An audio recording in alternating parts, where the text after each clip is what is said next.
welcome to episode 245 of Checkpoint Chat. My name is Alessandro Barbosa. I'm joined, I don't know why Matthew's smirking. I watched you try and hide it for like a good 2-3 seconds and then you just couldn't contain yourself anymore. Can't help it. The thoughts I have when we start the show. Hello, I'm Matthew. Oh, did I not introduce you? I'm so sorry. I don't know if you did. It's rude. It was all our thoughts. We spoke literally before we went live. Okay, you said, man, it's hot here. And I said, here too, like I've got the heater on. You're like, yeah, but it's hot for different reasons. And then I just looked, if you're an audio listener, I need you to picture, okay, Alessandro's frame. Here's the picture of summer perfection. This man has just come from holiday. He's tanned, looking full of color. Hard cut to me, looking pale. But it's funny. It's funny because it's not that I'm not tan. It's because my lighting is just very bad. You were also in the Cape during December. You could have got your own color. We've got winter and summer represented right here, literally. You've got a very cool lighting and a very warm lighting. This is what's going through my head. Literally, as you say hello, I go, hey, that's funny. But it's also like pitch dark outside by you still, isn't it? It's pitch black. That's fucking crazy. That's wild. It's starting to light up. You know, it's funny. So on that, when we got back from SA, we've come back to midwinter or whatever. I think literally the first night we're back, say to Lenska, I'm going to close the blinds in our bedroom. So we don't wake up tomorrow. Like, let's have a nice sleep in. We don't get woken up by the light. What a waste of my time, because I forgot the sun only comes up at like, it's only actually bright at 8:30, 9, really. So it's been such whiplash coming from Cape Town where the sun was coming up at like, oh my gosh, like 5. Like 5 and then like going down at like 8:30 in the evening. It was hilarious because often, I mean, we close our blinds because otherwise the light wakes us up in the morning because it's very bright. But needless to say, the blinds do not come down anymore. They just live up. I can't imagine it because even when I was visiting you, I was a bit like, wow, it's like 7:30 in the morning and it's still like dark, you know? Well, not dark, but it's like barely sunrise, you know? So it's kind of weird because we were actually just saying this week, as bizarre as it sounds, we still enjoying the novelty of it. It's just unusual. So even the fact that it gets dark by 4, 4:30, it's almost nighttime. It's actually quite nice. We'll explain why. I think Lenska puts it best when she says she feels like she has a longer evening, and it doesn't mean like literally, you know, I mean, I guess it is literally because it gets darker, but the point is it feels later than it is. I mean, on weekends we've been home like, oh my God, it's so late. It's dark outside. Yeah. And it's only 5 o'clock. I go, oh wow, we've got the whole evening still. That's nice. Like it's a surprise every time. Yeah. This is a source of time travel. I guess it is because it's so different. It's still novel. I'm not sure I would cope with that level of little sunlight, but that's not an entirely, well, it isn't. It isn't just the UK. It's like anywhere in Europe. This is the case in winter. So it's not like it's not something that continent can kind of get away from. So it's just a reality of living there. And I think you do get used to it. And like you said, the temperature isn't a huge issue because it's like, well, inside it's nice and toasty. So no, and look, it is cold outside, but we're dressing appropriately that it's not terrible. I've got a big warm jacket that I put on, and honest to God, I mean, we haven't hit negative temperatures yet, but in current conditions, I don't feel the cold, honestly. Put gloves on, it doesn't bother me at all. So we're doing okay. We're surviving. That's good you to enjoy hear. that sun. I mean, more longer evenings gives you more time to play video games, in my opinion. So exactly. When the sun's out, you feel like you have to be doing something. I'm more concerned that when the sun comes back and it's going down at 9 or 10 o'clock, there's going to be a glare on my TV. Oh yeah, 100%. You got to use those weird blinds you've got to. But also it's hilarious because the weird blinds, as you've now seen with your own 2 eyes, there's 2 of them and they've got like a weird warp in the middle, all the way down. So it doesn't completely put out the sun. And then when it's summer, it's hot. You've got to have the windows open to let air in, and then the blinds are blowing. Not ideal conditions for gaming. Winter, though, premium. It's dark by 4:30, can see everything. I never thought of that. Like you have to actually, like it gets hot in your apartment during summer, so it's not like you can have everything closed and shut. I know. You don't have worry. an aircon there. Yeah. Come summer this year, we'll invest in a beautiful fan or something. I think we'll need it. Mm-hmm.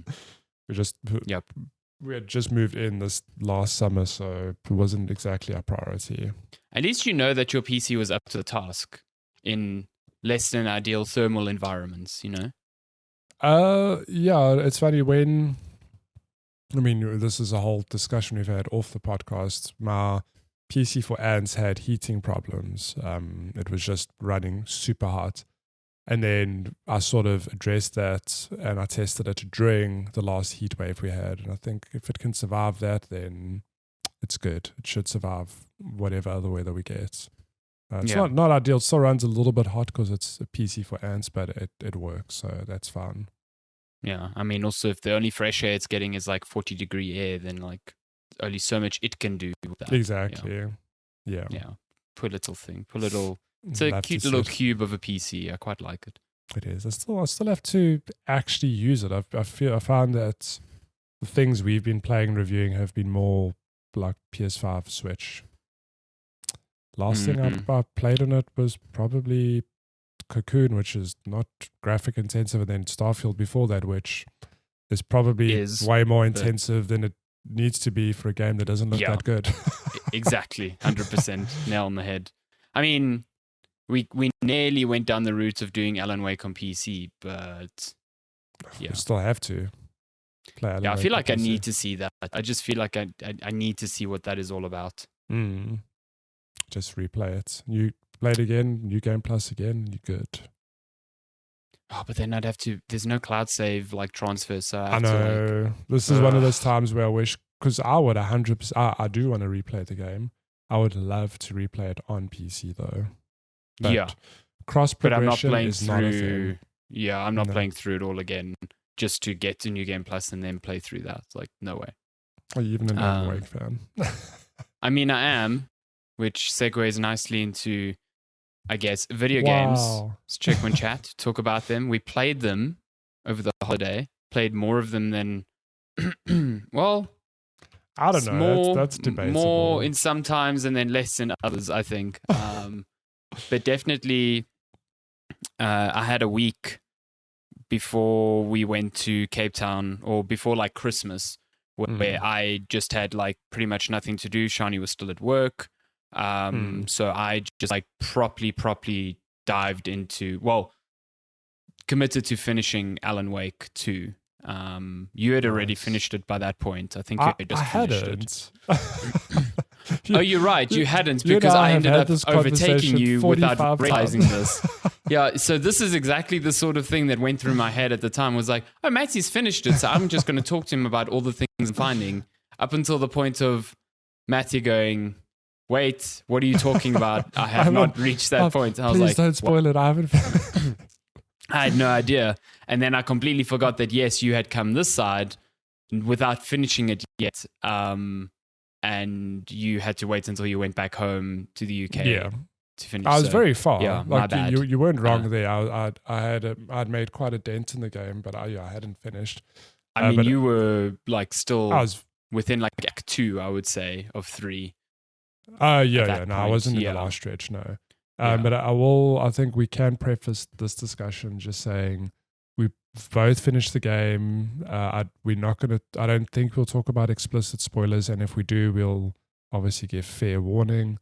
But if you do not want to have anything spoiled for this game, like even basic story beats, then skip ahead. Because we are going to talk about this game. And it is really good. And I'm dying to talk to you about what you think about it, actually, because last time we spoke, as you said, I had played a lot and you had played very little, and we've come full circle now. We've both finished the game, and I think we both have thoughts on it. I can tell you from the get-go that my thoughts haven't changed on the game since I last spoke about it. It is phenomenal, and if anything, I'm more in love with it than I was. Having rolled credits and played more of it, it is just an astonishing piece of gaming media. I think the last time we spoke about it, I had played that one segment, which you know what I'm talking about. Mm-hmm. And it is just such a gaming highlight for me. I don't know how Remedy topped that, but I take my hats off to them for experimenting with this medium and just making such a phenomenal game. Yeah, the last time we spoke about it was when we were doing Game of the Year, and I know you put it on your list and I didn't, purely because like I just hadn't played as much. I don't even think at that point I hadn't even gotten to the point where you could switch between it was just a couple Alan hours. and Saga. I got to that point like fairly quickly afterwards, and from then on I just kind of hurdled my way towards the end of this game because I just couldn't stop playing. And like if I had to go back now and redefine the list, like Alan Wake would be there, like 100%. 100%. It would probably be in the like number 1 or 2 spot.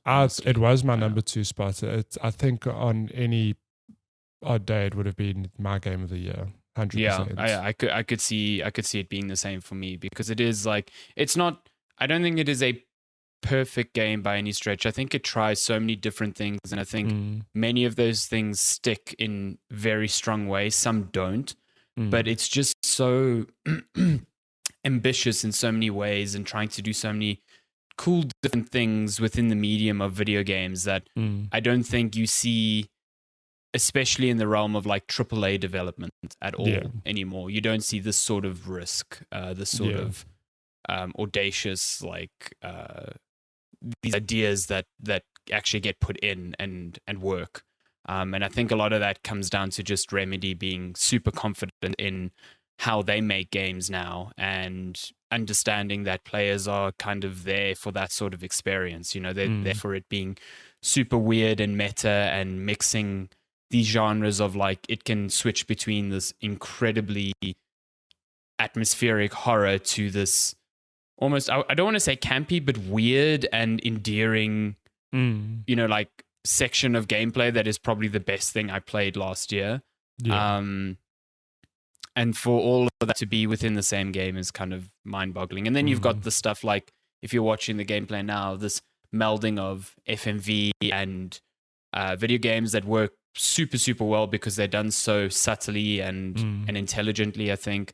And then the live action scenes that you kind of interswitch between, especially when you're playing as Alan Wake, are just done very well, acted very well.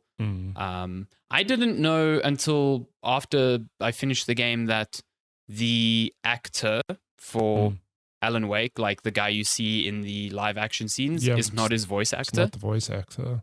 Which is like, so when he talks in the live action scenes, it sounds like him. Yeah. How did they do that? So it's actually funny. I was on Reddit last night, and there was a post on the Alan Wake subreddit. I don't know which news outlet it was from, but it was basically somebody saying, hey, I'm interviewing the actor, like the actual actor behind Alan Wake. What questions you want me to ask them? And one of the most liked responses was exactly that of, how do they do it? I can't think of the names off the top of my head. I know the actual like body actor for Alan Wake's got a very strange name, like something Ikili or something like that. I think is Remedy's is it a Swedish company? Swedish, yeah. So I think it's probably a Swedish actor. Yeah. I'm assuming because the name does strike me as very Swedish. But the question was, they're asking exactly what you've just said of like, how do they do it? Does he act the scene and then the voice actor does the lines, or does the voice actor do the performance and then him as the actor he mimics? Because that's what he would be doing on like animated gameplay exactly. as well. So, but I think it's the latter. But I mean, it's an interesting question because you're right. In the game, whether it's gameplay or live action, you think it's him. And even the voice actor, I think, whether it's pure coincidence or not, just the voice fits so well. I can't disassociate that voice with the actor of Alan Wake. Like, to me, they are one and the same, which is just 100%. It's bizarre. And the same happens with Sam Lake. Saga and Sam Lake, No, is Saga not the same? No, Saga is the Nope. same person, isn't it? I don't think it is. I don't think it is. I think it's, if I recall the credits correctly, I mean, I might be mistaken, but I think they all had like actor and then voice actor for every single one, and they Which were is like wild. different. Yeah, it's. I mean, with Static, it's a bit different because whenever he's in live action, he never speaks. He's just kind of like making weird Max Payne faces half the time, or dancing, which is really fun. He's the best. And yeah, and then when you see him in game, he's Alex Casey, and I think Alex Casey is a very good, is a good character to kind of explain what this game is about. In that it's so preoccupied with this idea of fiction becoming reality, but also reality influencing fiction, and the complete like battle between those two, which, you know, in Alan Wake is a very real manifestation of that idea. Yeah. But it is very subtly playing on the ideas of just like social commentary and social media and the way that kind of works in our world, you know. Yeah. And Alex Casey being a character in Alan Wake's book, but then a detective in real life who actually hates the books because the detective is named Alex Casey. So people make fun of him about it. But then when Alan Wake sees him, Alan Wake recognizes him as the character he wrote. So like, which came first? It's like the whole game is this chicken and egg situation of like, which is actually real, you know? Does Alex Casey exist because Alan Wake wrote about him, or because he was a real man that Alan Wake coincidentally just had to like invent in his book as well? So and that's just like one portion of that theme being explored. It's a lot so cool, like especially as the story gets to the end. And I do agree that like I've listened to a lot of people talk about this game, and some people say the story gets a bit incomprehensible near the end. I don't agree. I think I, at least to my understanding, had a firm grasp of what was going on, but it does get very difficult to track. Like, it expects you to think about these things beyond what is being told to you explicitly. So I still have questions at the end. We were discussing them before the show. Like, I don't fully understand how certain characters can be in one place or the other almost simultaneously. But like, I think that's part of the DNA of this game, is that it is this weird complex web of like realities that even Alan Wake can't keep like track of at any given time. I do think so. I've seen also discourse where people say, do I have to have played Alan Wake 1 before Alan Wake 2? And on the box it's like, no, you don't have to. It's a standalone game. And while I get that, I can't fathom playing this not having some sort of prior knowledge of the context behind what the hell is going on here. Like, can you imagine playing this? You don't know what Bright Falls is, no idea what the lake is, the Dark Presence, etc. Don't know who Thomas Zane is. You don't know who Thomas Zane is. Like, you just lose so much of that. You know, the context, I think, is just the right word. And I feel you'd be doing yourself and this game a disservice. I don't necessarily think you have to go back and play it. No. Just get a recap. In like 100%. You need to know what happened, especially there, and then, you know, the DLC that took place after, because that continued the story very linearly. So I never played the DLC. I read up about it because I wanted to just be sure. But all that said as well, I found the mechanic of the detective board, while it's not clunky. I think it's more, it just slows the game down to a crawl when it happens. But I'm somewhat grateful that, because it really helped me get pause and map out the story like a detective would. You know, oh, who is this person? Here's this clue. I'm going to pin it under this question. Okay.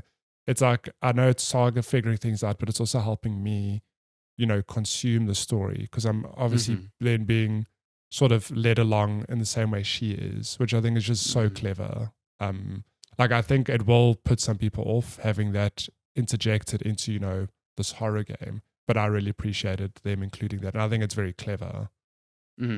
I agree with you. I think it's a really cool mechanic. I enjoyed it a lot more initially, and then started finding it annoying the more and more I had to. Well, you see, this is the weird thing. I say I had to engage with it, but technically I quickly found out that you didn't actually have to engage with it at all. Like it's kind of there as this optional piece. In the beginning, they make a big deal out of it and they actually block progress before you make certain deductions on the board, because without that deduction, your next like objective doesn't update. But that starts like tapering off quite a bit. And I found that especially in the later acts, you could just kind of play. And then when the act finished, when you went back to the board, it just resolved itself because she was like, okay, well, this case is closed. So she automatically added all the evidence to the board for you. That's interesting. So I was like, okay, so that's a nice like middle point where like if I don't want to continually open this thing, like it will just clean itself up over time. But when there are important story things that I need to be made, very abundantly aware of, it forces me into that moment, and like then you have to make that deduction. The part that I enjoyed more in her like mind palace was more the I don't know if it wasn't called interrogations, was it? But it was called like profiling. Profiling, yeah. Yes, when you actually talk. Okay. When Saga kind of inhabits the mind of other characters and kind of like tries to understand what they're thinking, so she's like profiling them. But it's done in a way where she's almost having a conversation with them. So they're like superimposed in the environment and talk to you. And then there's some weird things that are done with that mechanic later down the line, which are super surprising because it happens so late and I think very cool. I thought that sort of thing was really a nice way to get to know a lot of characters that you don't engage with face to face as Saga. But like when she has to think about their motivations, they're kind of like there. So it's the whole mind place thing is really cool. I do agree with you, or at least with people you've heard saying it slows it down somewhat. I think that stuff can be refined a bit, but as a first idea, like a first way to do that, I think it was a very interesting, sort of like in the way that L.A. Noire was like a very interesting detective game where it made you focus on like evidence and things that you heard and interrogations. Like this is that first iteration of that. And I think if they do make another Alan Wake or they continue, with this in the DLC, they could maybe refine it slightly. And I'd like to see more of that. I don't think it needs to be like ripped out entirely. No. And then by the same token, Alan has his version of that where it's like his writing, which can change reality, which I thought was very cool. I think it can be expanded upon a bit more because it feels a bit like I'm going to stand in the spots and just cycle through the different options I have for the scene and see what happens. So when you start like seeing it from a mechanical perspective and less of like this cool, Alan is changing reality with his writing perspective, it becomes a bit less neat. But it's still, I think they still use it in very interesting ways, especially in, it's hard to even pick like the best portion of Alan's gameplay, but like the hotel is incredibly creepy, and when you start messing with scenes there, it becomes even more so. But then the theater is just incredible. I think it uses that stuff so well, especially with regards to like how changing a scene will show like a movie on the screen, and depending on the scene in that movie, that will manifest like a light that you can then bring into the real world, or like they will shine light to a certain portion of the room and that will open up a new avenue. But that only happens when you're in this specific scene. Like, it's so clever. It's very cool. so clever. I would love to see it. And I know it'd be a hell of a lot of work, but more if you could apply, that idea to entire locations. Like, for example, we know the cinema, there's four, every location is typically 4 rooms you can apply like this filter to, or this theme or genre to. It'd be cool if you go to a cinema and it's like, cool, I want to see what the whole place looks like through this lens. What does the whole place look like through this lens? Like, that'd be, I know, an insane amount of work, but it would be cool if it was expanded to that level where it's still like a small portion of the game, but you can change it to whatever Alan's writing or written, whatever. That does feel like the natural progression of that mechanic. Like, definitely. I think it's like, okay, we can make it work in small, disparate like portions of this map, but what if it, like you said, like takes hold of this whole building, at any given time. I think that would be really, really cool. I guess what we haven't spoken about is just the like for beat gameplay. This is like a survival horror through and through. It's like very much like a Resident Evil, except I would say much slower. Way less action, but definitely in terms of UI movements and feel. Like I think that they took a lot of inspiration from got the Resident Tetris Evil remakes. inventory. You got like charms. You've got weapons that are locked behind puzzles that you can completely miss in some cases, like I did. And yeah, just a good balance of like inventory management, scarcity of ammunition, stuff like that. I do think that combat sometimes tries to be stretched in ways where it's just not meant to. There's a moment, because this is really late in the game, but I'm not going to say who's there or anyway. It's like a sort of very climatic battle, and you just have to survive against waves of enemies. And I thought the combat completely broke down. Like I just could not cope with the number of enemies being thrown at me, combined with the very slow and deliberate animations used for reloading and changing weapons and stuff. It just felt like those are two game ideas clashing against one another, and I found that to be a very frustrating encounter because of how difficult it was to get through, just because of that feeling. And when I did get through it, I felt like I got lucky more than like, oh, I understood something, you know. So should have used those flares, man. No, I ended up winning because I just got like so angry. I was throwing fucking exploding canisters everywhere and just trying to shoot them. So, and then anyway, that was the one part that like really irked me in terms of combat. But I think in most other scenarios, you put into situations where there's a handful of enemies, and that handful is enough to deal with. It's still challenging. I was gonna say throughout the game, and I completely hear you with that last bit. It is that typical game tick box of like, have a big final hurrah. You know, and it's like, did you need to have it in this game? Maybe not. Funnily enough, Control had the exact same problem. I recall. At the end. At the end where you have to like ascend that like skyscraper, and if you die, you're right at the bottom again. And I was just like, fuck this, you know. So like Remedy's got to like rein that in if they've done it like twice in a row now. They've nailed it. The pacing is not the right word, but the balance of enemies throughout the rest of the game, like you said, absolutely fair. You walk through the forest, and at any point you might encounter 3 or 4 taken, and that's enough to be a challenge. You know, it is okay. I need to prioritize. I've got to focus on the 2 running at me and like sort of dodge the 3rd one who's throwing axes at me. I find that very fair. So they've definitely nailed that, but that end bit was maybe a bit much. You're right. It falls I just apart. think it was a bridge too far. It was a bit too much. And then there's a handful of like boss fights. Some of them work, some don't. I think for the most part they do. For the most part, I really enjoyed the boss fights. There's always some other mechanic, and I think to be honest, like in 2023 now 2024, it's very difficult to make a boss that isn't by the numbers or that stands out or has its own unique mechanic. Like I wouldn't know where to begin designing a boss fight. Like I think especially with an over-the-shoulder third-person shooter, like how do you make a difference? And to their credit, there are 1 or 2 boss fights where it is different. There's a thing you have to do or whatever. I think all the Fight Saga has to do, boss-wise, they change the mechanics up like more than enough to justify the difficulty, because like you said, there are unique ways to kill everyone. So I don't actually, thinking back, Alan doesn't have boss fights. I don't think so. His chapters just kind of end.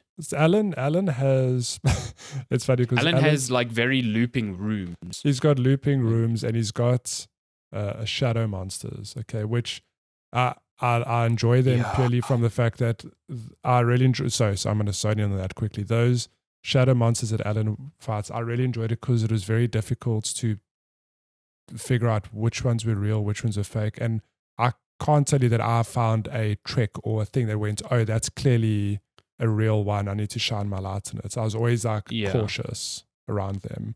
So there's a way to, so they don't, so I figured out that, or I might be wrong with this, but I started seeing like a pattern where they will always not attack you until you sprint. if you start trying to get past them very quickly, they will all attack you. You're right. If you put your lights off and walk, you can typically you can get past there'll be easily. Maybe one or two that might attack you, but in general they won't. But if you try and hoof it around them, will fucking get but you. But what I'm saying is, if you have two of them side by side, I can't tell you which one's the one. No. Yeah, until you get like super close to them or something like that. Yeah. Versus, so Alan has that versus Saga, who has all of it, like not on your toes enemies necessarily, because there's an enemy there and you know, okay, I need to kill them. But Saga's got way more of those jump scares I don't even know if Alan has many. There are a couple, but versus what she has to go through, I was like, shit. Are you meaning like the actual FMV like, jump scares? FMV, yeah. Oh, yeah, no, she has way more. Alan has some with the Dark Presence and Scratch, but hers, Sagas are pretty much every fucking chapter. There's something haunting every her. 3 seconds. And oh my God. We have a friend, Mick, who found those jump scares quite irritating. He called them cheap. I don't agree with that, because I think they are very smartly implanted to really catch you off guard. Yes.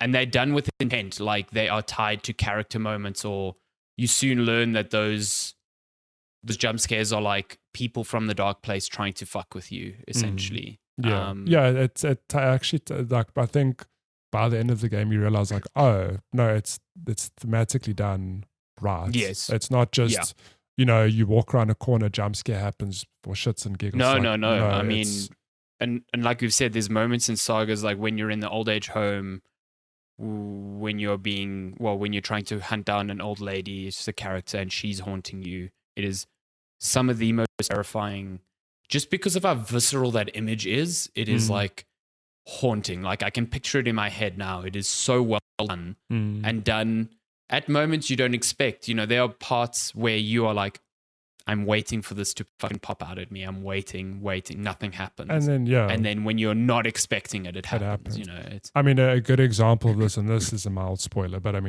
it's not story beats, whatever, but in terms of how well they do these scares, there's one moment in the game where you see a dark presence you have to follow as Saga, and then it tells you like you see them and you kind of have to follow them into the woods, whatever.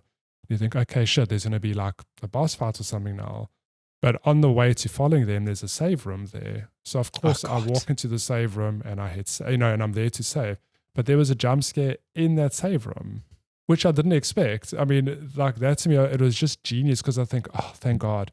It's like the typewriter rooms in Resident Evil. You can always go in there. You're expecting safe haven. Mr. X can bang on the door, but it doesn't matter. Like, the story-wise, you're just untouchable in there. But in Alan Wake, there's just that one moment where I was like, oh, thank God, the lights. And then there's a jump scare, and I was like, oh my God, like, I did not expect that. And I think that moment was so situational for you, because had you not...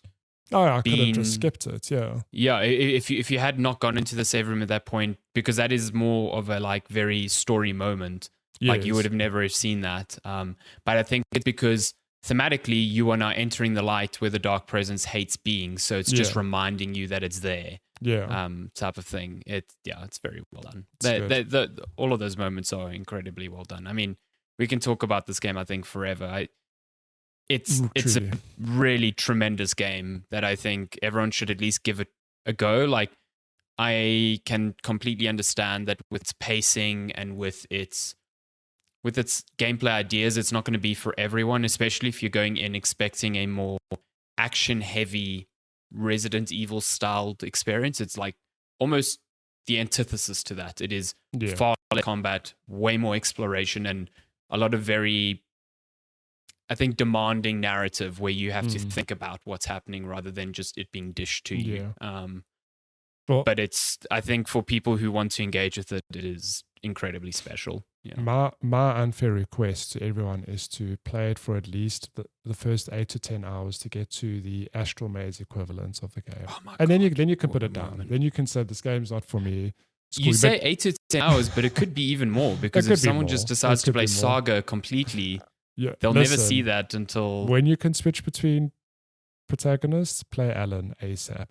You can thank us later. Did you do? So I did 1-1 as soon as I finished a chapter, and you can definitely see this is the end of a chapter. Yeah, I was I'm switching. I flipped between the two. Because I saw people speaking online. They were like, "Oh yeah, I finished Alan's story first, and went back and started Saga's." I was like, "That sounds insane." I can't fathom that. That to me is just the amount of story intersection. Like I get the story's made in a way that allows for that, but it must be so confusing because like you are seeing things completely out of order and anyway, I don't know. Very cool.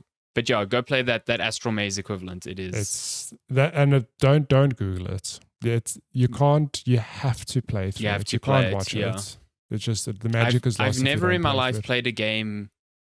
Like I often have this thing where if I'm playing very story heavy games, Shani will be like, "What are you watching?" And I'm like, "I'm not watching something. I'm playing a game." But this was the first time where I was like expecting that question to come, but the question that emanated from my bedroom was, "What the fuck are you playing?" Because of the music that was coming out of there. And I was just like, you have to come and see this. It is so insane. I played it late one evening. Like I was exhausted, but I'm playing some Alan Wake. I played that segment and I climbed into bed with such a smile on my face. And the next day I spoke to Lenska about it. I said, this is what happened. I've never seen something like this before. I said, you know what? I've got a save file. You have to try it. And she did. I'm so jealous that you got a save file.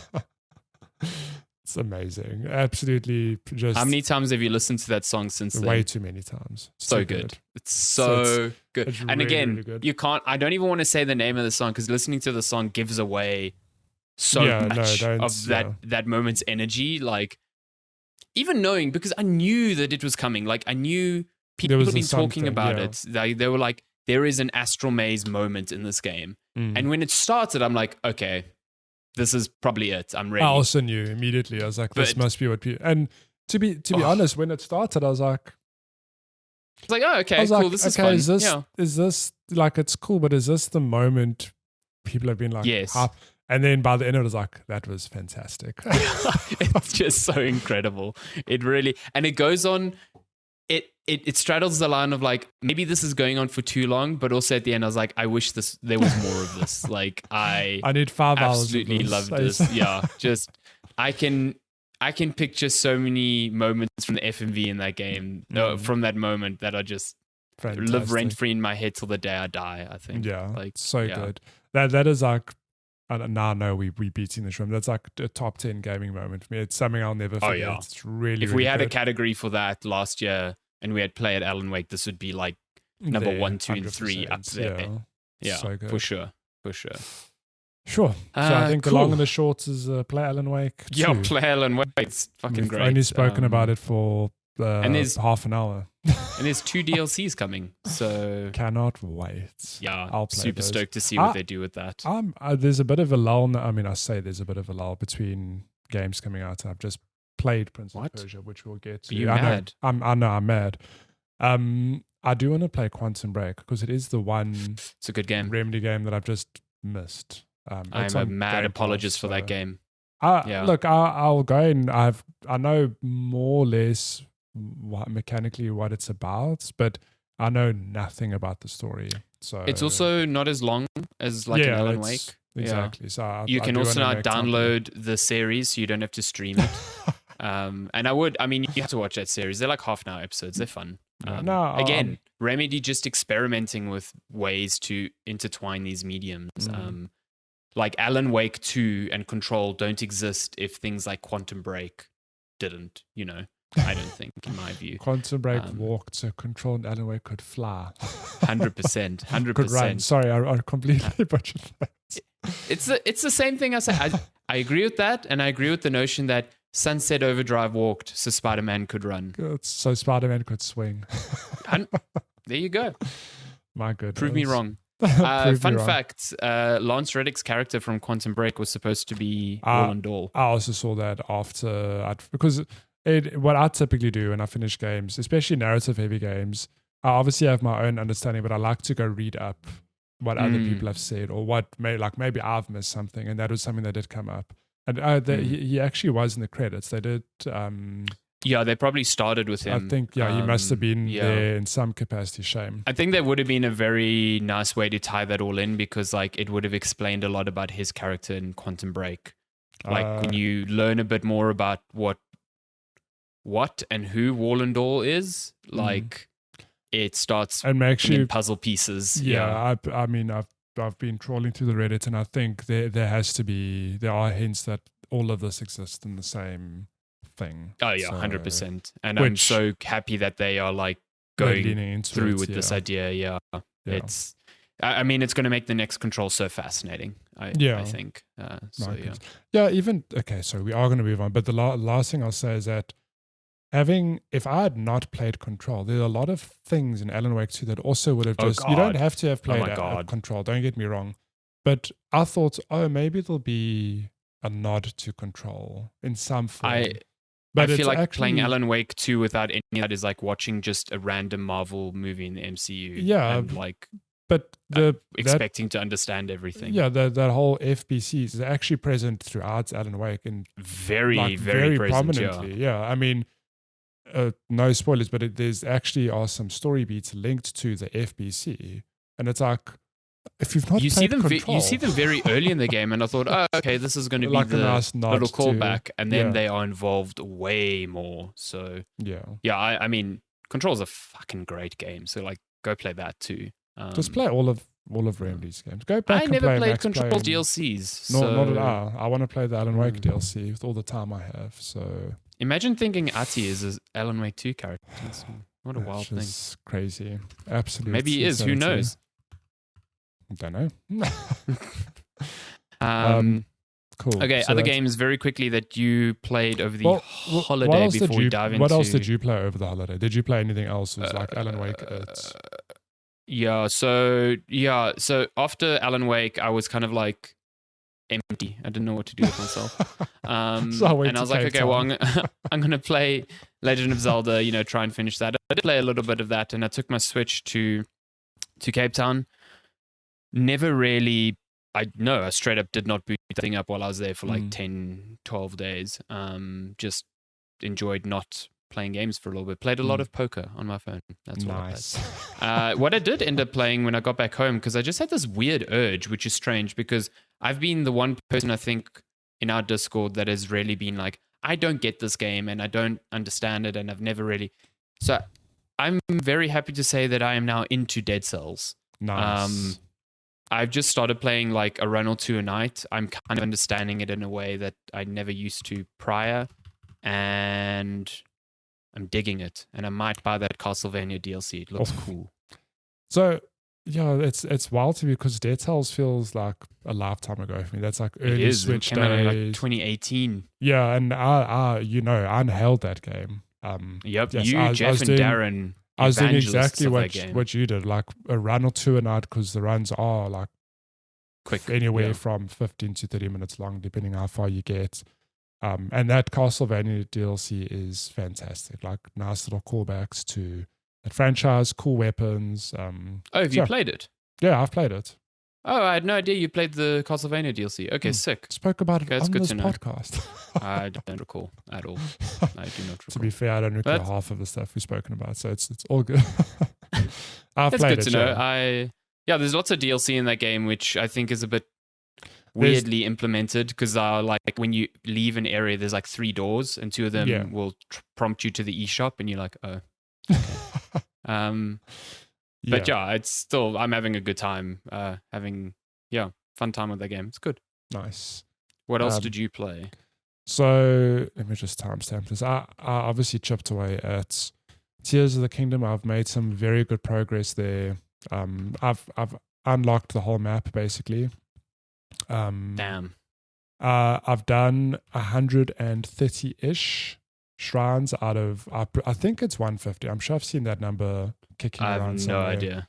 Absolutely no idea. So I'm kind of like on the home stretch, quote unquote. I've done 3 of the 4 not Divine Beast shrines in this game. I'm about to do the 4th, so I'm like nearly there.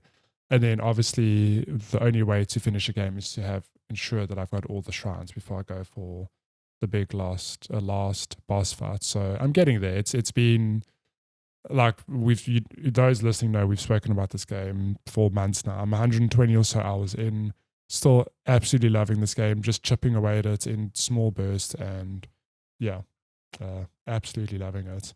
What I have absolutely snorted in the last, like literally snorted in the last week or so, is the new Prince of Persia, the Lost Crown. Let me just get. Is it the Lost Crown or is it the Lost Prince? I'm sure. That would be weird if it was Prince of Persia, the Lost Prince. That'd be strange, yeah. Fire that right. I think it's the Lost Crown. I think you're right. And so, just for some context, the first Prince of Persia I played was the OG, like the very first. I think 1989, 1988, somewhere there. And I did not touch any of the modern like reimaginings of that game. So I never played Sands of Time, The Warrior Within, and whatever came after. Oh, really? Never. Wow. It's just one of those weird gaps in my gaming repertoire where I just miss them. I can't tell you why. I just never played them. So I'm coming into Prince of Persia. What I'm getting at, I'm coming to Prince of Persia in a form that I understand it. It's a 2D side-scrolling platformer. And this game is sort of a reimagining for the whole franchise in that it is a Metroidvania. And suffice to say, it is very good, which it surprised me. Like, I'll be honest, and not for the reason that like, oh, Ubisoft don't know how to make a good game. Like, I think Ubisoft are very good at, they know how to make good games. Whether all the games they make are good is debatable. I mean, like, Assassin's Creed Mirage is a good example of like, yes, it's a good Assassin's Creed game, but does it set the world on fire? Like, no, not necessarily. Whereas this game I went in sort of with tempered expectations of, I hope it's good. However, it's been delayed. Like, I'm a bit unsure whether the final product will be as good as I hope it is. And I'm very pleased to say that it is. Like, this is a very well-designed Metroidvania.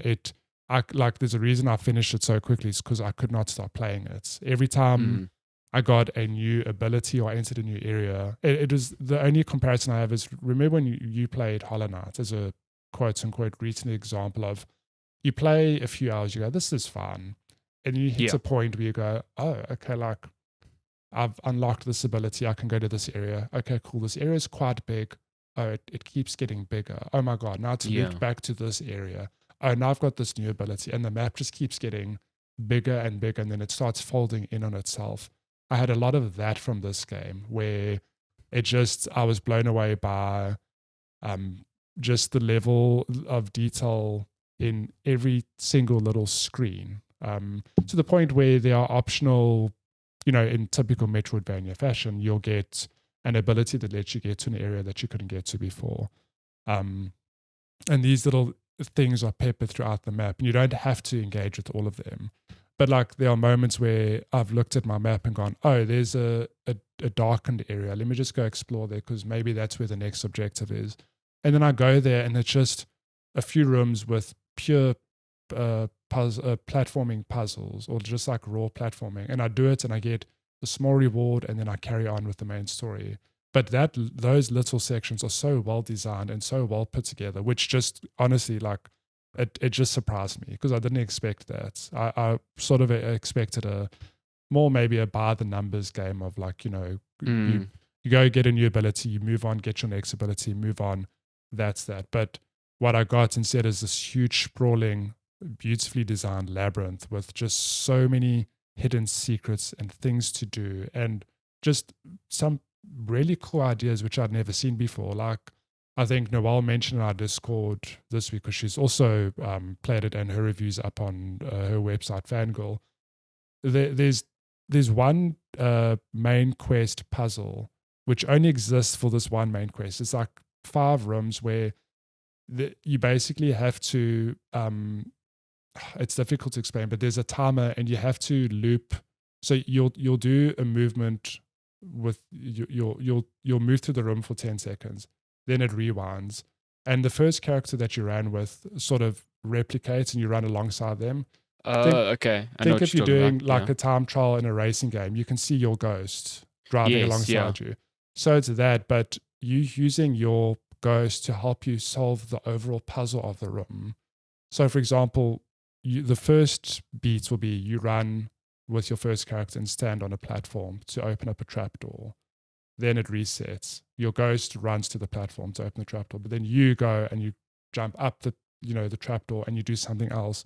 And you have to layer these things to figure out the solution. And you could build an entire puzzle game out of that. Honestly, like it's so smart, but it only exists for one portion in this game.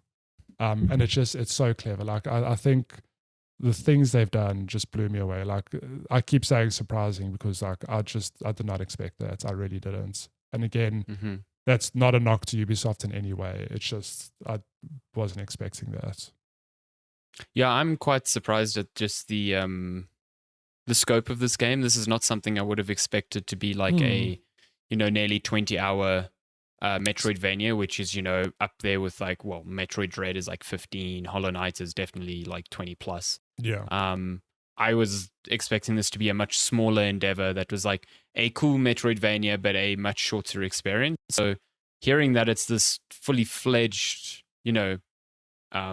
game within that genre is like really cool and surprising. And I think I mentioned to you that the opening hour of this game isn't strong. I don't think at all.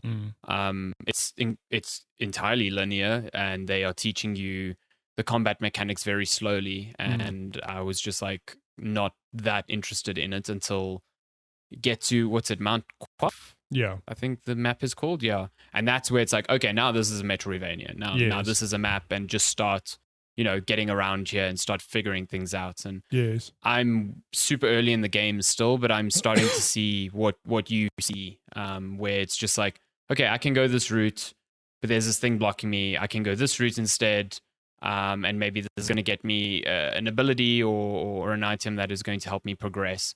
And then they've got this really cool mechanic. I don't think you mentioned it, where if you come across something where you don't have the ability to circumvent it, so like a platform definitely needs a double jump, or a piece of the wall that's got spikes in it and then a handhold above it, so you need something that can protect you. You can use this mechanic where you take like a literal picture of that area, and then it plants like a little icon on your map that when you hover over it shows you that picture, so you always know, okay, this is the thing that was blocking me from progress in this area, so that when you get that item you can go back to all these little markers you've created, and never forget, like, okay, where the hell was that platform, where the hell was this? Like, that's super cool. And I hope more Metroidvanias incorporate that in the future, because that can be the biggest like irritation with them. I mean, but even so no, I completely agree. I think you probably have the best example of like when Apex came out, Apex Legends, it's just a battle royale, but it like sort of streamlined. It took battle royale and it streamlined a lot of things. And one of the things it introduced was the ping system. Now find me a game that doesn't have a ping system. Exactly. Like it's so core now to a first-person shooter. You can't imagine a game that doesn't have that. And I hope that Metroidvanias do get that, because like maybe you'll have people argue like, oh, but it takes away the magic of like remembering. I'm like, no. some maps are too big. Like you need to, it's still exploration focused, because you still have to find that area. Yes. And I think it's quite clever. They give you a limited number of things you can do, screenshots. That's true. You can take, yeah, it is limited. Which it's a lot. You start with 15. Let me tell you run out of those things pretty quickly. Like I ran out at some points. And then you can also put icons on the map, which I started having to do because I was like, I don't have any of these tokens. However, let me put a reminder to come back here for whatever reason. It's such a clever idea. And then even, look, the last Metroidvania I played was probably Metroid Dread, which is a good number of years ago now. And before that, like, the Ori games, and then Hollow Knight. But if I think of their combat, they're very, like, don't get me wrong, Hollow Knight's combat very good, but it's very one tone in that it's literally, you've got your one attack. Okay. And you get spells to do, which obviously lets you add some variation. Prince of Persia has like actual combos. And I'll say to you and everyone who plays this game, have you made it to sort of the main hub where there's like a merchant and a blacksmith and whatever? There's a guy there who's got tutorials. Have you engaged with him at all? I don't think so, no. It's so important, and I'm surprised that he's tucked away like as an optional thing. Because, and again, this is a clever thing. I spoke to him, and he's like, here's combat lessons. I wasn't going to do them. Like, honest to God, I was like, whatever.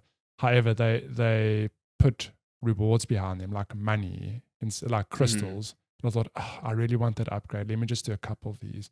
And I'm so glad I did, because that showed me how deep the combat is, which at first glance you'd think it's you push square, you do your combo, whatever. Until you do those tutorials, it's like, oh, if you push down and square, you do like a trip attack, which shoots the enemy up, and then you can juggle them in the air. It's like a dumb example. Oh, yeah, I noticed that with the slide. You can slide into them and launch them. Yeah. It's actually surprising how deep the combat is. Like, I didn't at all expect it to be that deep. And after doing those tutorials, it's like, okay, it actually, and particularly by the end of the game when enemies are, a lot more challenging, it's like, oh, you kind of have to trip them because it just makes killing them a lot easier.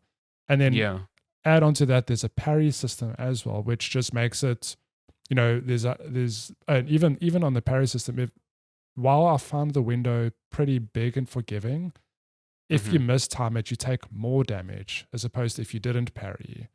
So it's very like there's just clever touches like that, which again surprised me. I just think I'm still getting used to the parry, because it's like it's like working against my muscle memory, because the sword or the enemy's weapon makes a glint, like a normal glint or a yellow one, depending on the parry that you have available to you. Yeah.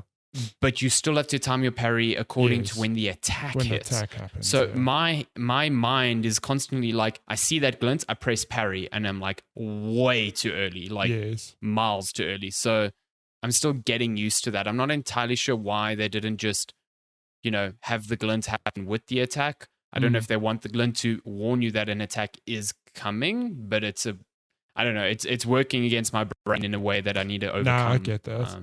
I mean, but it is, I think it's still done so well that even there are a bunch of boss fights through this game. And I played not on the hardest difficulty, but on a harder difficulty. And I found the balance. Oh, did you? Okay. Very good, to the point where, it's particularly towards the end, there were some very challenging bosses.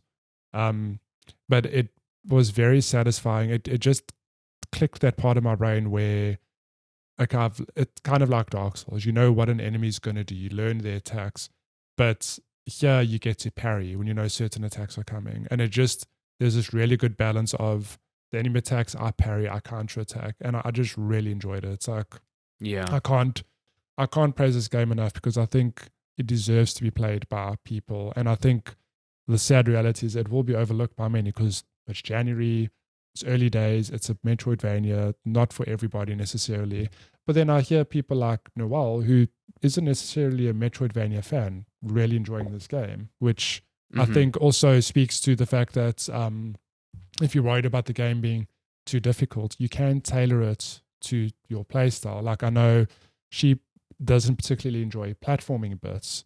From my understanding, there's a set you can put on that lets you literally just outright skip the difficult platforming stuff if you do not want to engage with it, which is just very that's cool. Okay. And then if you're worried about enemy health and difficulty, you can play on like story mode, so you can still enjoy the game, get the exploration, all of that, without worrying about, oh no, I don't have the muscle memory or just the capability of learning how to play this game, meeting this game with its challenge. So yeah, please play this game. I think it has a custom mode as well, where you can tune the different aspects of the like even the difficulty. If you don't want to figure out and explore for yourself, I think there's a mode that will highlight it tells you where to go. Yeah. Like, this is 2024. It's cool that more games are accessible. Just let me, it totally advises you, like, this is the way we think you should play. It's like normal difficulty with the objective markers off. Yeah. But it's like, you can play any way you want. If you're struggling, if you're getting really annoyed about where to go, then turn this on. And it's phenomenal. I really enjoyed this game, and I hope come award season, end of the year, it's not forgotten, because I think it deserves to be up there. Like, it is, I think it takes a genius or a team of geniuses to design a Metroidvania that feels cohesive, keeps players restricted while letting them figure out the map organically. And I think they've hit the nail on the head. It's so good. Like, I can't praise this game enough.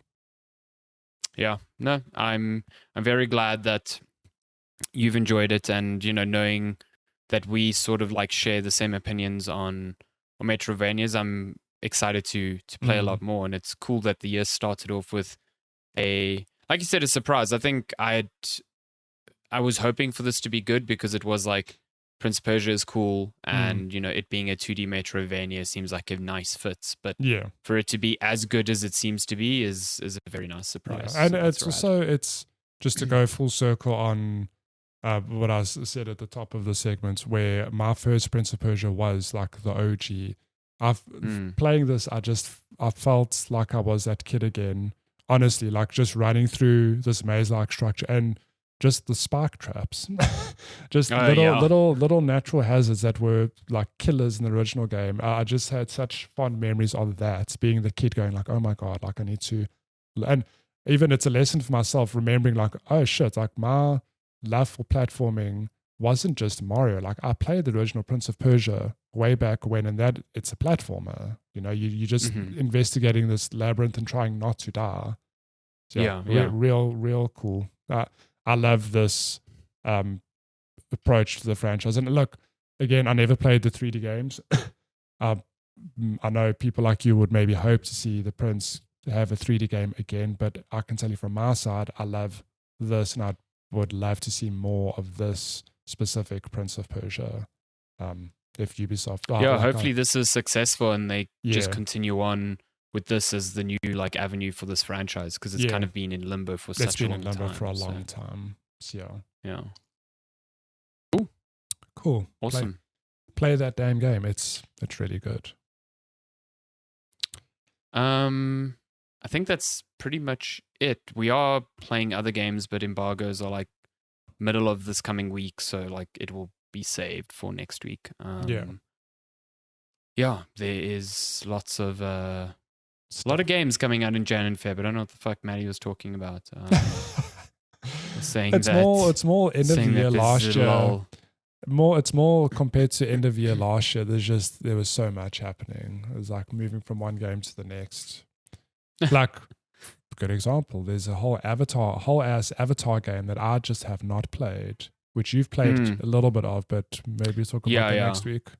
Yeah, we'll talk about it. I mean, I played that prior to finishing Alan Wake. I'll chat about it a bit more next week, because we just don't have time now, and I think Prince of Persia is a bit more important.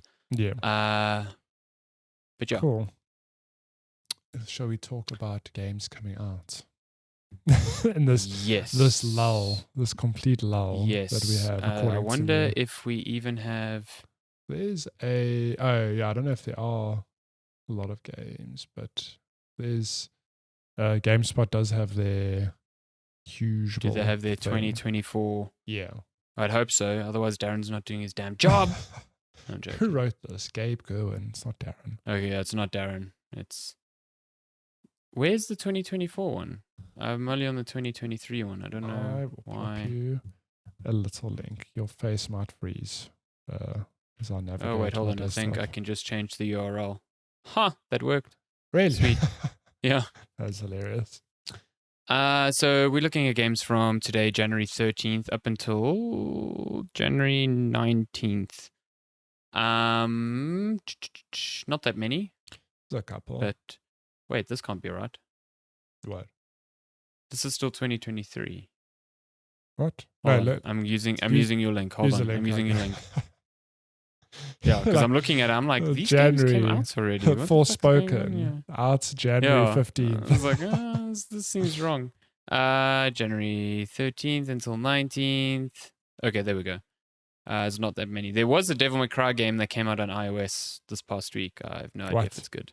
So, yeah. We've got Raven Dawn coming to PC January 16th. Atlas Wept coming to PC January 17th. Immortal Life, PC January 18th. Then game Matty was just gushing about, Prince of Persia: The Lost Crown. It's PlayStation, Xbox, PC. It is also Switch. I don't know why that's not listed here. Yeah, it's coming to Switch later. No, it's definitely coming to Switch. Yeah. So. Huh. Okay, well. Get told Gabe to sort his shit out. And then, oh no, there's more. And then Arklands on January 19th, coming to PC. Another Code, Recollection, Switch, coming to Switch January 19th. And then The Last of Us Part 2 Remastered, coming to PlayStation 5 January 19th. Nice. $10 upgrade for PS4 owners. Pretty cool. That is a game I'm very excited to see on PS5 purely because that looked perfect on PS4 somehow already. Yeah, the game looked fucking good on PS4. So, yeah. Like, give me that with the smooth frame rates. Cool. That deal. And some of the best stealth action gameplay out there. Yep. Cool.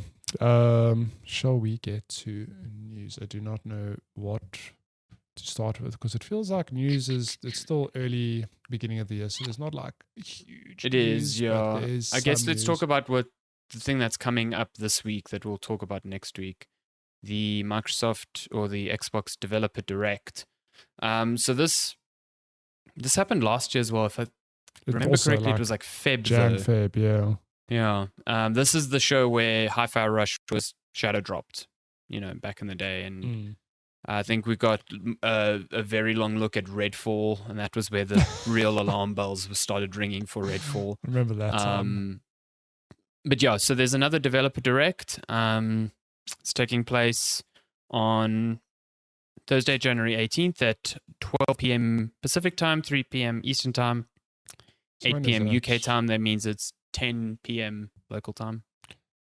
Well, not for Matthew. It's 8 perfect PM, for me. So. And it's basically, the blurb here says that we'll get an inside look at a selection of highly anticipated games coming to Xbox, PC, and Game Pass. Shortly after, ZeniMax Online will host the Elder Scrolls Online 2024 global reveal to preview the game's big update. So there's 4 big games that Microsoft have kind of mentioned here that are going to be part of the show. Yep. The big one is the Indiana Jones games. So we've known that Machine Games, developers of Wolfenstein, have been working on an Indiana Jones game. Todd Howard has been advising on this game as well. Oh, no. But I did not expect them. I did not expect, firstly, the game to be shown this early in the year, but also 10 minutes of the game to be shown. But to be fair, it was showed this game was revealed a long time ago. I mean, yeah, it was ages ago, but they haven't said anything since. Yeah. But yeah, I'm keen to see. It's cool. This could have been an E3 thing, but E3 doesn't exist anymore. So. I know. There were rumors going around that this was coming out 2024 because all the other games here are coming out 2024. It's not being confirmed.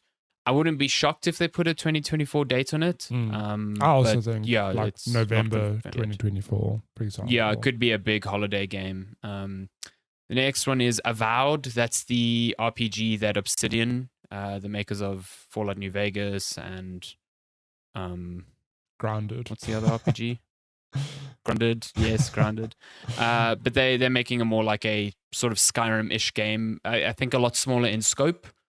It is out this year. It already has a release window, I think, if I'm not mistaken. Or they just said 2024 last time we saw it. So. Yeah, this is another one that was shown. I mean, we haven't seen. It was shown in June last year. Yeah, wasn't it way before then? I feel like it was. Well, it was announced ages ago, and then it resurfaced June last year with actual gameplay. Have they shown gameplay? And then people are like, oh, this doesn't look anything like I thought it would look because it looked quite colorful and so. Looks cool. I like Obsidian's RPGs, so we'll see. Oh, they did the Other Worlds. Outer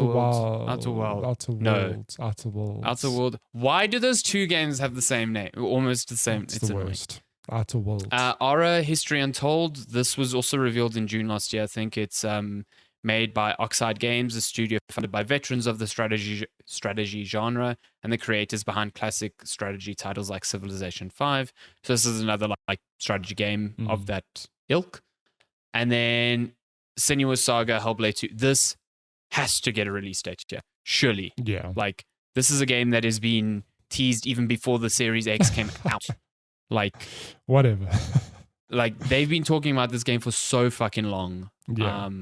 It has to get a date. I know last year they said 2024 for it, but like, surely this is the time you set a date and you show like gameplay. And, I also think so. Like, because even that, funny enough, we've like barely seen any. I don't think we've actually seen gameplay. It was like one of the first games announced that it was using Unreal Engine 5, and everyone then was like, oh, okay, so this game's fucking years away because Unreal Engine 5 is not even a thing yet, you know?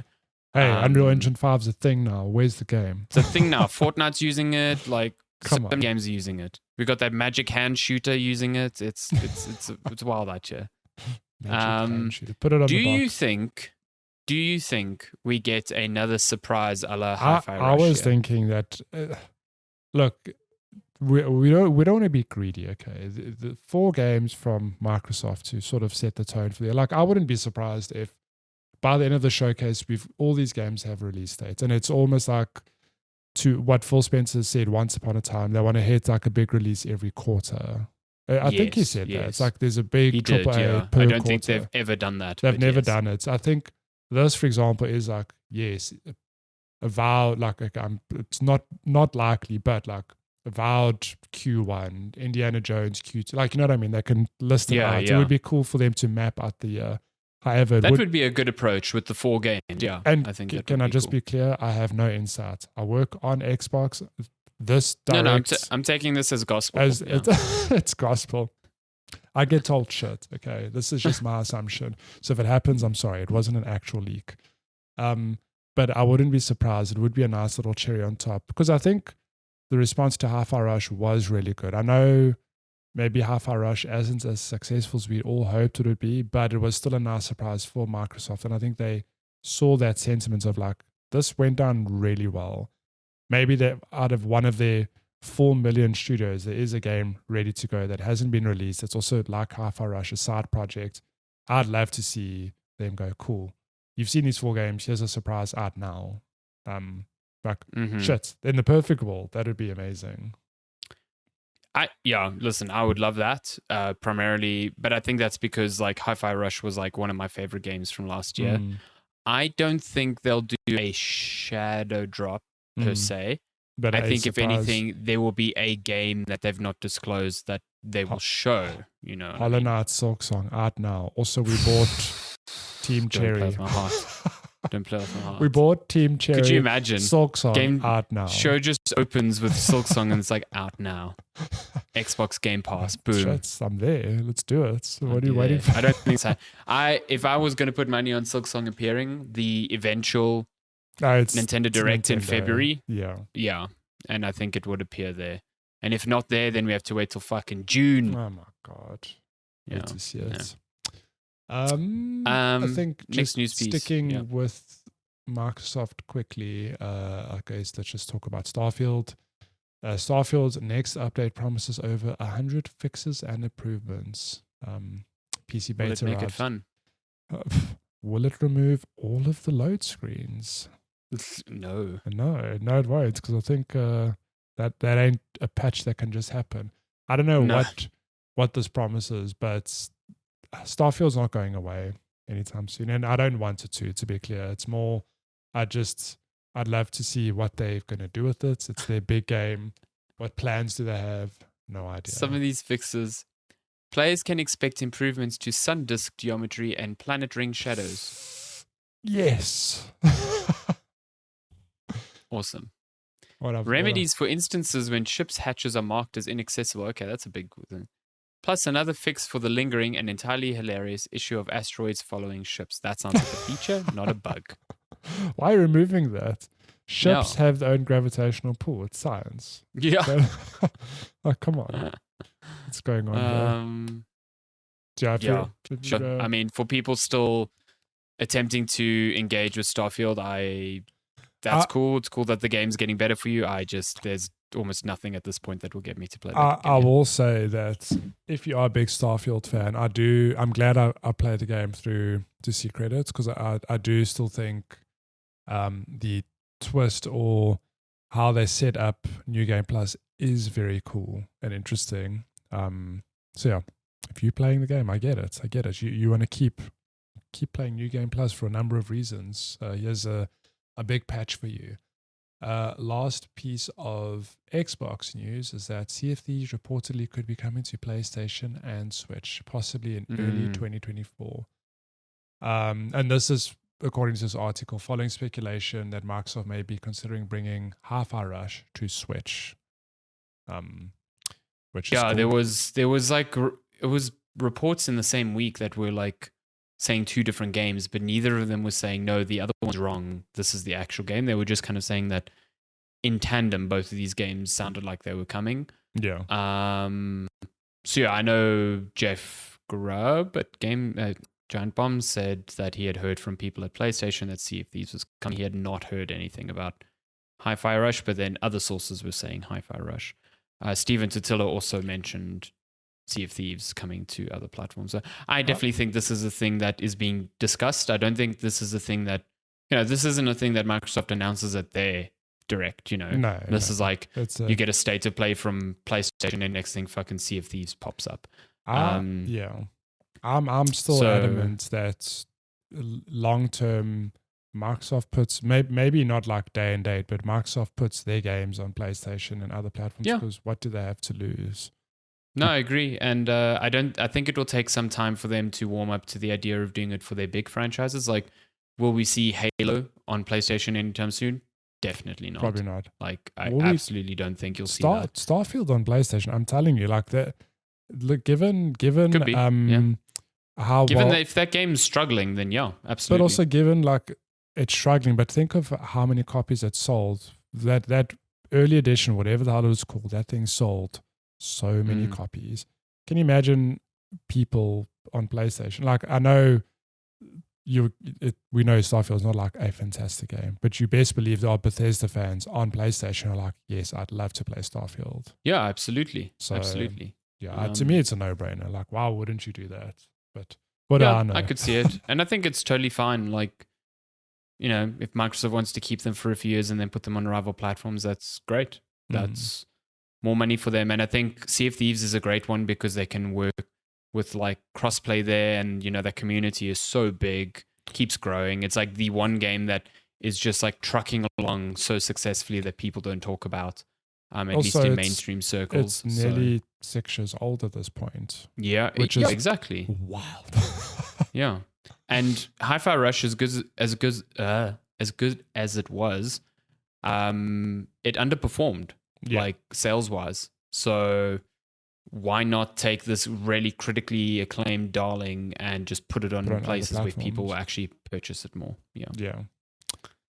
How do you think it would run on Switch? Because it's not. I think fine. It's not like visually. Like, I love the visual style, but it's not necessarily graphic intensive. I think they need to make some concessions because that game needs to run at 60, in my opinion. Yeah. So yeah, getting it to run that low might be challenging. But we'll see. Yeah, we'll see. What do you want to talk about? Do you want to talk about some Pokemon with guns? Oh, okay. Let's talk about Pokemon with guns. This is an actual Pokemon game. Pal World's Pokemon with Guns adventure. Yeah, not called Pokemon it's entering early access. Oh, that's more boring. Okay. It's coming to PC, Xbox, and Game Pass, but it is early access, and it's coming out on January 19th. It wasn't on the release schedule. Well, Gabe Goen, just this man. Disappointing. If you've not watched this trailer, it is nuts. Do yourself a favor, because if you're watching the video version of the podcast now, this is a Pokemon clone through and through until your heart cuts. I don't know if it's this trailer, but there is a trailer where it's here we go. They're straight up shooting in this. But that's not even the wildest thing. You see that and you're like, okay, they're shooting. Cool. But then it hard cuts to like a factory where the Pokemon are constructing weapons. Exactly. And you're like harvesting other Pokemon for like food. Yeah, and not in this trailer, but the first reveal trailer, whatever it was, hilarious.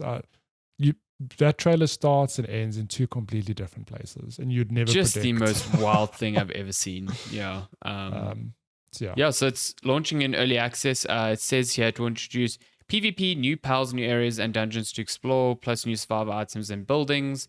The initial early access version will include 70 buildings and 350 item types. I guess there's a building mechanic.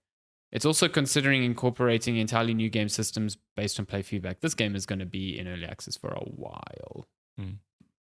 Yeah. Yeah, it definitely will be. Okay, now we can talk about numbers. Big graphics cards. Pals can be made to put to work making fire, generating electricity, or mining ore, or sent to a factory line where they can be made to automate different tasks until they drop dead. Perfect. This is a game I've been waiting for my whole life. Oh, and that's out. That's for the good players. Those good players can use that to then fight the poaching players who poach other pals, do crime, and sneak into wildlife sanctuaries to capture rare pals that can be sold for cash. I love that. So this is the very Hogwarts Legacy version of like, I'm going to stop the poachers by actually imprisoning you. But I love that one of the bullet points there is like the bad people can do crime. You know, like do this, do crime, do this. Best. With players able to do crime and all the associated attributes that comes with. Absolutely love that. I'm here for it. Oh my god. Okay. The last few pieces of news. NVIDIA's RTX 40 Super GPUs deliver more power without price hikes. This means nothing to me. I see bit of a dubious headline, but okay, so yeah, there's 3 new graphics cards out. There's basically the RTX 4080 Super, which is barely an upgrade on the 4080. It's like, I think if you're looking at CUDA cores and like the boost clocks and all of that, it's within like 1 to 3% or something ridiculous. The difference there is that instead of costing $1,200, it now costs $1,000, and it is replacing the current 4080. So basically, they're just reducing the price of the 4080 but rebranding it. Yeah.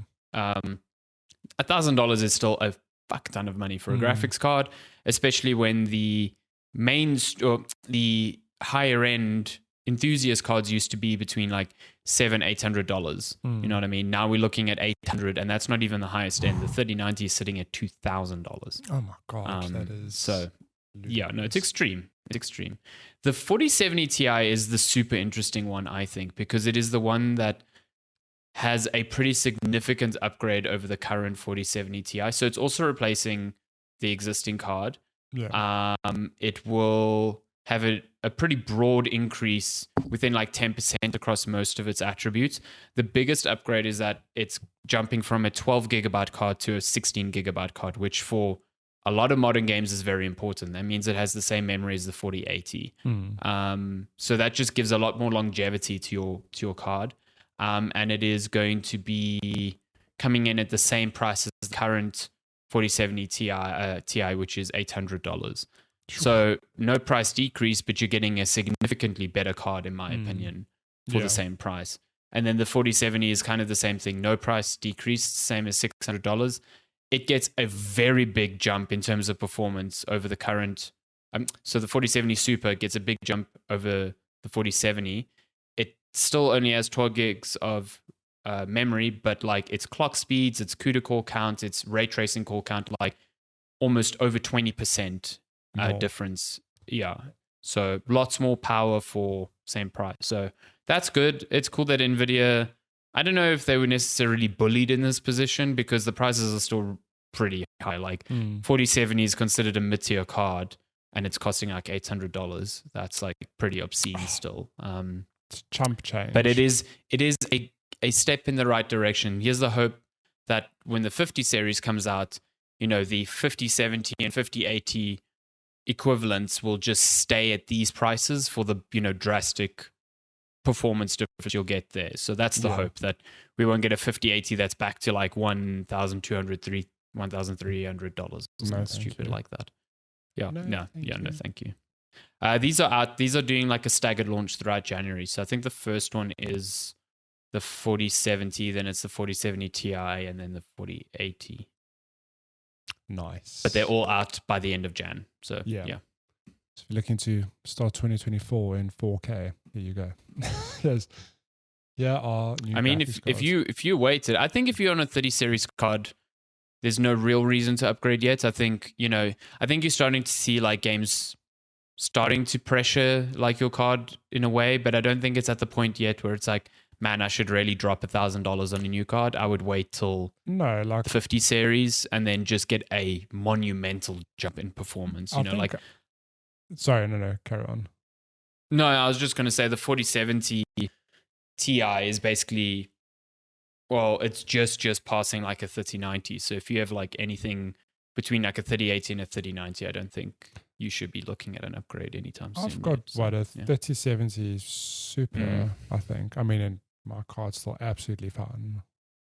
Yeah, I think like I said, I think once the 50 series comes out, that's when it's going to start becoming a bit more pressure, because then by then it's also already been like 5 years. Yeah, 5 years. Yeah. So you're looking at like a generational leap when you jump back. I always advocate for like skipping a gen when upgrading. Going each gen is just kind of insane. Too much. Yeah. So yeah. Last piece of news, very important. Cult of the Lamb's sex update is coming. I mean, people they asked on Twitter if they wanted this. People said yes, and they did it. They've done it. I bet they were doing it anyway. Listen, the Cult of the Lamb social media person deserves 10 out of 10. All of the raises, because this account, like, well, I don't know. Let me see if I click it. I need to see their Twitter accounts. Nope. There's no links here. And then I've gone off the wrong article. The social media presence, like Cult of the Lamb, should have just been a great indie game that disappeared. Like people played it, loved it, and then moved on with their lives. But it's still in the zeitgeist because I think the social media is done right, and there are constant updates for the game. And you're probably right. They had this update planned, I'm sure, and they position it like, what do you guys want? And it was done very smartly that, this is what the fans want, and now they're like, oh, here you go, you asked for it, here it is. Exactly. 10 out of 10 for Cult of the Lamb. I have to read this very thoughtful description that Polygon put together of the trailer. You should watch the trailer. Yes. It's fun. I mean, this game's got really good marketing, like you just said, and the trailer's always really good. But this paragraph, the Sins of the Flesh trailer shows a cultist in the nude, except for an artfully placed fig leaf, holding and spinning the titular lamb while laying on the riz. Okay. Mm-hmm. In the background, 2 other cultists run into a tent together, which sways and moves while we hear giggling from the inside. Mm-hmm. The two emerge holding an egg with a sinister look. With sinister-looking eyeballs drawn on the outside. This game is great. That's fantastic. What a game! It's too good. Here we go. We're seeing it play out. There we go. I assume the spinning was a riz. I don't understand. There we go. Oh, bam. I still have to play this game one day. It's great. I think you would. I never got around to finishing it, but when I was playing it, I was having a good time. Really good, like loop of roguelite and base building. Nearly 600,000 followers on Twitter. Game is big. Quiet indie real game. Big. That's crazy. Man, Devolver knows how to pick them. Hey, they really just that. I think that has been the core of their business, just doing so well. Is they have identified games so like games that will sell and games that people will be interested in so well, and then supported them in a way that gets that vision over the line. Yes. And markets them in a way that they know people will engage with. So. Yeah, props to Devolver for just being a good publisher in that front. Look at this premium content. Happy Nude Year. I mean, come on. It's genius. It's so good. But on that note, that is news. That is news. All the that news is the Riz. That's the news and the Riz. For shizzle. Manizzle. I still don't understand what Riz means. It must be a dance move. Yeah, definitely. Yeah. Which takes us to... We don't have questions, do we? We've got nothing. We've got nothing. Okay, well, if you want to send us questions, you can email us checkpointchatpodcast@gmail.com, or you can find us on all our social channels. Wow, I'm getting so tongue-twisted today. All of our social channels at Checkpoint Chat, pretty much everywhere. Nice. Yeah, and that's been, I guess, the first episode of 2024. It's actually light outside for Matthew. Oh my God. Assuming he might go for a run in frigid conditions. Maybe. Who knows? Yeah. Maybe I'll surprise myself. Yeah. See little frosted tips on your hair where the ice starts, forming there. Love to see it. Still not running in long pants. I'll have you know. Are you What is wrong with you? Nothing. No. Absolutely. Do you not nothing. have running tights? No. Don't need them. Oh my God. Okay. I disagree with you, but okay. You just got that natural Portuguese hair on your legs. Natural insulation just happening all over my legs. I don't want to talk about your insulated legs right now. It's maybe next week we can talk about more video games. Nice. It's Checkpoint Chat. Thank you so much for listening. We're glad to be back, and we will see you next time. Mm-hmm. Have a good week. Goodbye. Bye.